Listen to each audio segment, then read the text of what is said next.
warahmatullahi wabarakatuh. Perkenalkan, nama saya Widya Rahmawati dan teman satu kelompok saya adalah Syawalin Firnanda. Kami dari kelas 11 MIPA 6. Kali ini saya dan teman saya akan menjelaskan mengenai jawaban kami tentang tugas menganalisis berita artikel. Jadi di sini saya sebagai penjawab nomor 1 dan nomor 2, selanjutnya akan dilanjutkan oleh teman saya. Soal nomor pertama yaitu, menurut kalian apakah pilkada yang dilaksanakan pada saat ini telah sesuai dengan prinsip-prinsip demokrasi Pancasila? Berikan alasannya. Jadi menurut saya dan teman saya, pilkada yang dilakukan saat ini tuh masih belum sepenuhnya sesuai dengan prinsip-prinsip demokrasi Pancasila. Mengapa? Karena masih ada oknum-oknum yang melakukan tindak kecurangan. Selain itu juga, ketidaksadaran masyarakat dalam hal menaati peraturan hukum dan menjadikan pilkada belum sepenuhnya sesuai dengan prinsip demokrasi Pancasila. Lanjut ke soal nomor 2, yaitu kalian tentunya sering mendengar atau membaca berita beberapa pelaksanaan pilkada diakhiri dengan kericuhan antar pendukung calon kepala daerah dan wakil kepala daerah. Menurut kalian apa saja penyebab terjadinya tersebut? Jadi menurut saya dan teman saya, berbagai penyebab terjadinya kejadian tersebut antara lain yang pertama yaitu sikap menyukai atau fanatisme yang terlalu berlebihan terhadap calon pasangan tertentu. Yang kedua yaitu terlalu berlebihan membenci dan berpikiran negatif terhadap calon yang tidak disukai. Yang ketiga yaitu melakukan politik tidak sehat atau curang.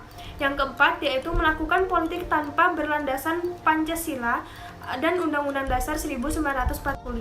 Yang kelima yaitu masih memiliki sifat kekanak-kanakan seperti tidak ikhlas dan tidak sportif terhadap kenyataan yang harus diterima bahwa pilihannya dia itu kalah. Selanjutnya akan dijawab oleh teman saya.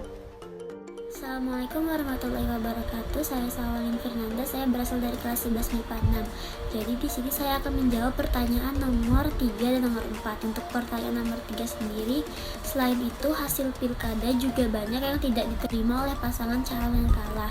Mereka melayangkan gugatan hasil pilkada ke MK. Menurut kalian apa saja yang menyebabkan tidak diterimanya hasil pilkada oleh pasangan calon kepala daerah atau wakil kepala daerah yang kalah dalam pemilihan? Apakah sikap tidak menerima kekalahan tersebut sesuai dengan prinsip-prinsip demokrasi Pancasila? Berikanlah alasan kalian. Jawaban saya di sini adalah kekalahan tersebut dapat dinyatakan sesuai dengan prinsip Pancasila ataupun tidak sesuai dengan prinsip Pancasila, tergantung dengan konteks yang terjadi. Apabila gugatan yang dilayangkan karena ada perilaku curang yang dilakukan oleh pasangan calon yang lain, maka itu sesuai dengan demokrasi Pancasila berdasarkan rule of law. Tapi jika gugatan dilakukan hanya semata-mata karena tidak menerima hasil keputusan atau hasil pilkada, maka itu tidak sesuai dengan demokrasi Pancasila. Soal nomor 4 adalah coba kalian ajukan beberapa solusi untuk menyelesaikan kekisruhan dalam pelaksanaan pilkada di Indonesia. Yang pertama adalah menjunjung sikap saling menghargai. Yang kedua, melakukan politik yang sehat atau menghindari black campaign. Yang ketiga, senantiasa memberitahukan informasi atau berkata serta bertindak yang benar atau jujur. Yang keempat, menjunjung tinggi sportivitas antar kandidat dan pendukung.